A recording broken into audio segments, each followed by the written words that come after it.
All right, what's up, guys? My name's Glenn. This is my hypothesis presentation.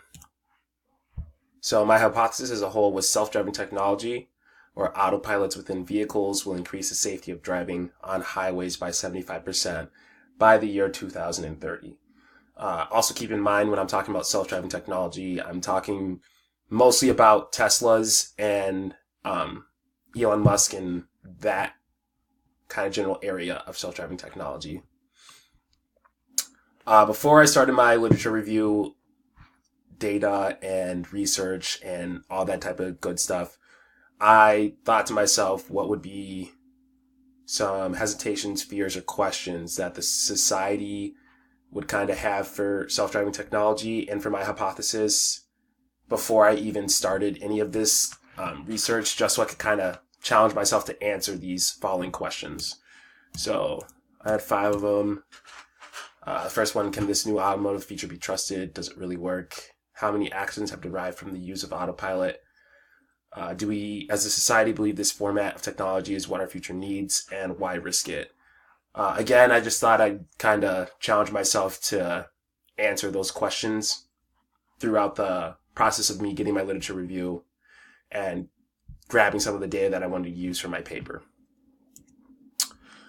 For those of you that don't really know Tesla that well or the features of autopilot, I thought I'd go over some of those as well so you can kind of have a deeper perspective on kind of all of them before, you even consider if my hypothesis would be true or not. So let's see what we have here. Oh yeah, to the right too, I thought I'd put in some graphics. This first one up here, it's the advanced sensor coverage feature. It's kind of hard to see this little black dot right here. That is the car, and then around it, the color graphics are the actual different advanced sensor coveraging that can be done with the feature. To go a little bit deeper about that, so advanced sensor coverage is 8 surround cameras that provide 360 degrees of visibility around the car, up to 250 meters of range. Also, 12 updated electronic or electrosonic sensors complement these visions, allowing for detection of both hard and soft objects at nearly twice the distance of the prior system. So basically, this feature can read everything around the car, whether it be another car by it, a change in weather, terrain, or traction or anything like that. Processing power. Processing power is kind of the dashboard of the car and the processor and the computer of everything and how it kind of makes it all work. To make that more of a general comparison, I would kind of say for our generation, think of iPhones from the very first iPhone to the iPhones we have today. We have like iPhone 7, 8, 10. Think about how the first iPhone's chip and processor, how it would work in today's world right now compared to the iPhone 10 and how fast that would be. Having that being said, I also want to keep in mind too, my hypothesis stated that this feature, autopilot as a whole, would be more beneficial within 12 years, 75%. And if we look at Apple's iPhones, I know it's different data doing different things, but as a whole, it's still technology that inevitably within 15 years, 18 years, Apple is now taking over the world as being one of the best technological or companies in the industry. And I honestly believe that autopilot will be able to do that within the next 12 years. It's only going to get better. It can't just get worse. Enhanced autopilot as well. That's just the advanced capabilities around the car. On-ramp to off-ramp transitions, that picture's right here. It says it all within the feature. Pretty much just auto steers on and off to ramps.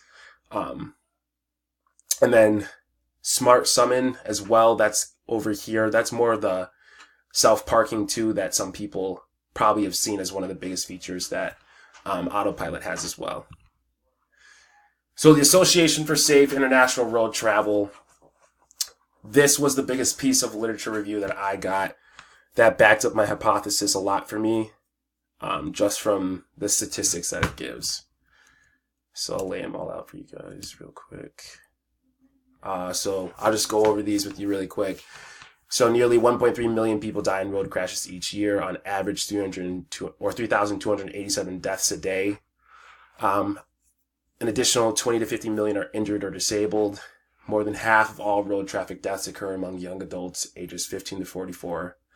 Road traffic crashes rank as the ninth leading cause of death and account for 2.2% of all deaths globally. Road crashes are the leading cause of death among young people ages 15 to 29, the second leading cause of death worldwide among young people ages 5 to 14. Each year, nearly 400,000 people under 25 die on the world's roads, on average over 1,000 a day.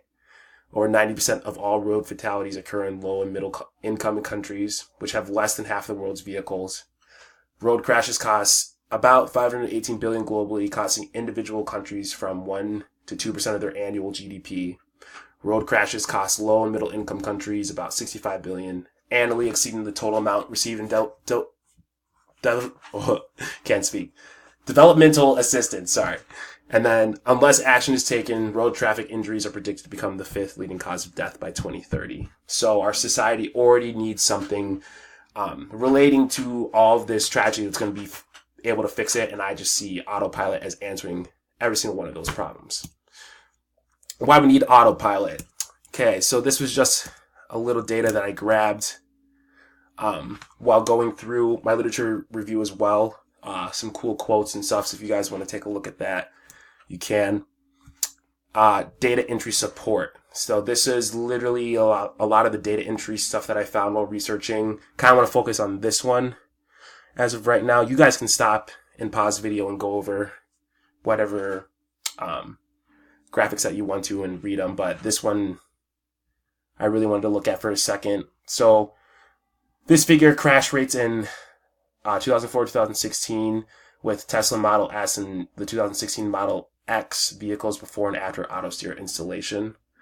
So the crashes per million miles exceeded almost about 1.3 million. Yeah, around 1.3 million before autosteer, and then 0.8 after autosteer. And I thought that was really big because it kind of opened my eyes to, wow, they're dropping crash reports huge.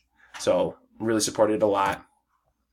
And then this is just a little bit more data entry. You guys can stop and look at it if you want. I'll talk about this one for a little bit. I thought it was pretty interesting. I found this, and it was actually calculated, create your own scenario for autopilot, and how see the difference between the death ratios between a human driving and an autopilot.